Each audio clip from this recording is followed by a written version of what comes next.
Welcome to Zwida Media. If you're new to this channel, please subscribe. Don't forget to like, comment, and share.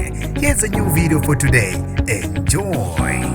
Kulimale kabi abantu abangu 14 ngesikhathi kutholana phezulu itruck kanye nequantum eHamilton eBloemfontein. Nginibingelele ngiphinde nginamukele kuphina kuphi landwa khona le video. Mangoqala usijona lelikhasi wamukelekela igama lami ngosibonga konke wakandwando Mothanda ungangibiza intatheli ka YouTube. Kuvalwe amehlo kwenzeka isiphihli isengozi ku R Tambo Road eHamilton ngesikhathi kushayisana itruck kanye nequantum. Abezosizo liphuthumayo bafike ngokukhulu kusheshe endaweni yesigameko bafica iquantum icindezeleke ngaphansi kwetruck. Abantu bebevaleleke ngaphakathi, abalimale kabuhlungwana bebe sebekhishwa ngezindlawu umshayeli kanye nabanye abebevaleleke emontweni iquantum. Kanti ke bebe sebesizwa khona endaweni yesigameko ngaphambi kokuba bephuthunyiswe esibhedlela, bahanjiswe esibhedlela ezahlukahlukene khona eBloemfontein. Ngimbangela ingozi namanje ekazi ukuthi ngabe kube yini. Bafethu lezi indaba ezibhlungu endlela emangalisayo. Ngizofisa mina ukwazi